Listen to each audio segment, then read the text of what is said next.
സുഹൃത്തുക്കളെ, സംഭവം വയനാട് സംഭവിക്കുന്നത് കിട്ടിയ വിവരം ഇങ്ങനെയാണ്.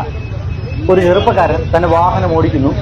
വാഹനം ഓടിക്കുന്ന സമയത്ത് മൊബൈൽ ഫോണിൽ സംസാരിച്ചുകൊണ്ടാണ് അത്ര വാഹനം ഓടിച്ചത്. പോലീസ് പിടിക്കുന്നു. സ്വാഭാവികമായിട്ടും പോലീസ് തടയുന്നു, പിടിക്കുന്നു. ആ ഒരു പിടിച്ചതിന്റെ ഭാഗമായിട്ട് പോലീസിന് അദ്ദേഹം പറയുന്നത് മൊബൈൽ ഫോണിൽ സംസാരിച്ച വിഷയമല്ലേ, ഫൈന് ഞാൻ കോടതിയിൽ കെട്ടിക്കോളാം. വളരെ മാന്യമായിട്ടുള്ള ഉത്തരം എന്നാണ് എനിക്ക് തോന്നുന്നത്. ഇങ്ങനെ എന്തുണ്ടെങ്കിലും ഇതൊരു ക്രിമിനൽ കുറ്റമല്ല, ആരെങ്കിലും കൊന്ന കുറ്റമല്ല, അല്ലെങ്കിൽ ഏതെങ്കിലും വീട്ടിൽ കയറിയിട്ട് മൂന്നാല് ആൾക്കാരെ കഞ്ചാവ് അടിച്ചുകൊണ്ട് തല്ലിക്കൊന്ന കുറ്റമല്ല. മൊബൈൽ ഫോണിൽ സഞ്ചരിക്കുമ്പോൾ സംസാരിച്ചു, ശരിയാണ്, അതൊരു കുറ്റം തന്നെയാണ്, തെറ്റ് തന്നെയാണ്.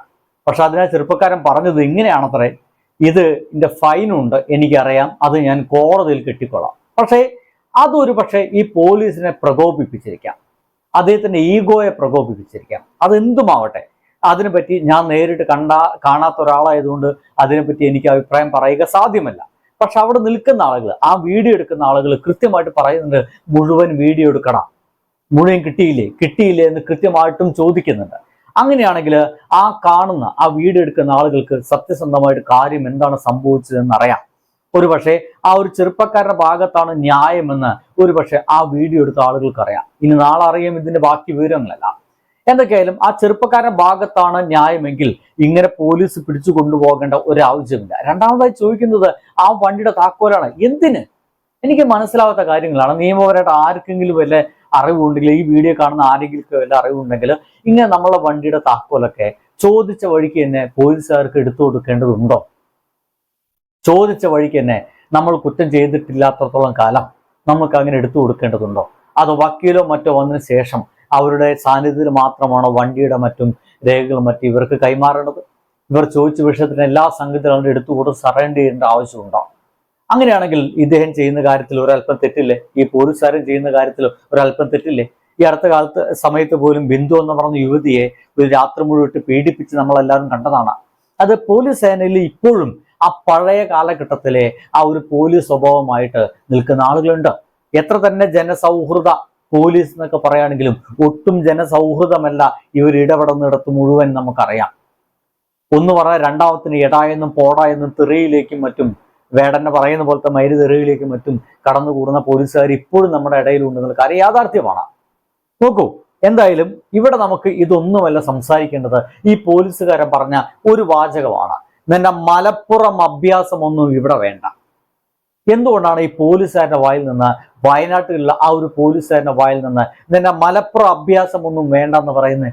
മലപ്പുറത്ത് എന്താ എപ്പോഴും പ്രശ്നക്കാരാണുള്ളത്?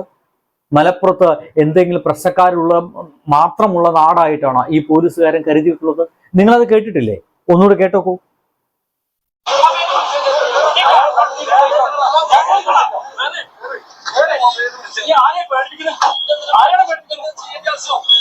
എന്തത് ചെയ്യേണ്ട ആവശ്യം ചോദിക്കുന്നുണ്ട്.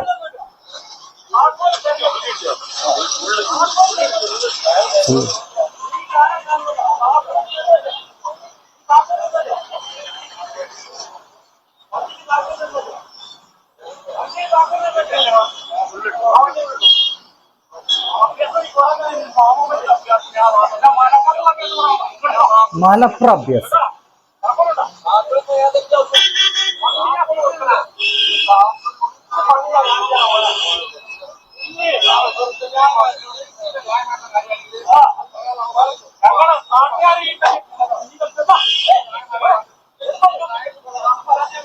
ഓടാന്നൊക്കെ.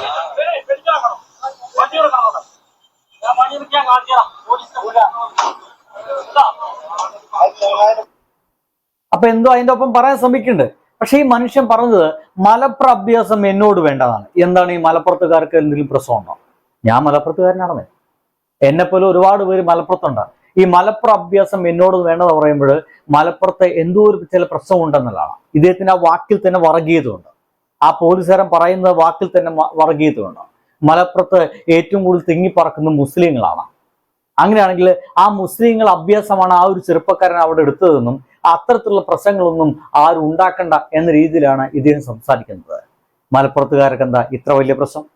മലപ്പുറത്ത് ജീവിക്കുന്ന എല്ലാ ആൾക്കാരും തീവ്രവാദികളാണെന്നുള്ള ധാരണയെ മറ്റും ഇവർക്കുണ്ടോ? എന്തായാലും ഇതിന്റെ താഴത്തെ കമന്റുകൾ ഒക്കെ ഒന്ന് വായിക്കുന്നത് വളരെ രസകരമായിരിക്കും. ഒന്ന് കണ്ടുനോക്കൂ. മലപ്പുറത്ത് അഭ്യാസമോ? അതെന്ത് അഭ്യാസം? വാഹനത്തിൽ നിന്ന് ഫോണിൽ സംസാരിച്ചാൽ വണ്ടിയിൽ കയറ്റിക്കൊണ്ടുപോകുന്നത് എവിടുത്തെ നിയമമാണ്? ചില പോലീസുകാർക്ക് കാക്കിയിട്ട് കഴിഞ്ഞാൽ അല്പൻ അധികാരം കിട്ടിയതുപോലെ എന്നാണ് ഒരു മനുഷ്യൻ എഴുതിയിരിക്കുന്നത്. കാക്കിയൂര് മലപ്പുറത്ത് വരാൻ ധൈര്യമുണ്ട് ആ പുന്നാര മോനെന്ന് ഒരു മനുഷ്യന്റെ വക അഭിപ്രായം. കേരള പോലീസ് ഇൻറ്റു സംഘി പോലീസ്. മലപ്പുറം അഭ്യാസമോ? അങ്ങരുടെ കാക്കിക്കുള്ളിലെ തനി രൂപമാണ് ഈ പുറത്തു വന്നത്. കഷ്ടം. ഇവരൊക്കെയാണ് നിയമപാലകർ. കഷ്ടം. മൊബൈൽ ഫോണിൽ സംസാരിച്ചാൽ എന്തിനാ വണ്ടിയുടെ ചാവി ഇയാൾക്ക്? ഇനി അടുത്ത നല്ല തെറിയാണ്. അല്ല ഏമാനെ, എന്താണ് ഈ മലപ്പുറത്ത് അഭ്യാസം? സകല ഡേഷുകൾക്കും മലപ്പുറമാണുള്ള പ്രശ്നം. മലപ്പുറത്ത് അഭ്യാസമോ? അതെന്ത് മലരാണ് സംഘി? മലപ്പുറത്തായിരുന്നു ആരോ നല്ലോണം പെരുമാറി വിട്ടിട്ടുണ്ട്. അതിന്റെ കരച്ചിലാണ് ആ കാണുന്നത്. സ്വന്തം അമ്മായി അപ്പനെ കൊന്ന മരുമോൾക്ക് മന്ത്രിസഭ കൂടി ശിക്ഷ ഇളവ് നൽകുന്ന നാട്ടിൽ വാഹനത്തിൽ നിന്ന് ഫോണിൽ സംസാരിക്കുന്ന പോലത്തെ തെറ്റുകൾ മഹാ അപരാധം തന്നെയാണ്. സീറ്റ് ബെൽറ്റ് ഇല്ലാതെ മാമന്മാർ ഓടിക്കുന്നത് ചോദ്യം ചെയ്താലും ഇതേ അവസ്ഥ തന്നെയാണ് സാധാരണക്കാർക്ക് എന്ന് പറഞ്ഞുകൊണ്ട് സുഹൃത്തുക്കളെ, ഇതിൽ എഴുതിയിരിക്കുന്നത് 100% ഈ പോലീസുകാരനെതിരെയാണ്. ഈ ഒരു പോലീസുകാരനെതിരെയാണ്. ഒരാൾ പോലും ഇതിൽ സപ്പോർട്ട് ചെയ്യുന്നില്ല എന്നുള്ളതാണ്. എനിക്ക് സപ്പോർട്ട് ചെയ്യാൻ കഴിയുന്നില്ല. എന്താണ് ഈ മലപ്പുറത്ത് അഭ്യാസമെന്ന് ഇത്തരത്തിലുള്ള പോലീസുകാരെ വെളിവാക്കുന്നത് വരെ നമുക്ക് സപ്പോർട്ട് ചെയ്യാൻ വയ്യ. ഒരു പ്രത്യേക നാടിനെ അവിടുത്തെ ആളുകൾ മുഴുവൻ എന്തോ പ്രശ്നക്കാരെന്ന രീതിയിലുള്ള ഇത്തരത്തിലുള്ള വാചകങ്ങൾ അവസാനിപ്പിച്ച് വെക്കൂ എന്നുള്ളതാണ്. കാരണം ഞാനും ഒരു മലപ്പുറത്തുകാരനാണ്. ബൈ.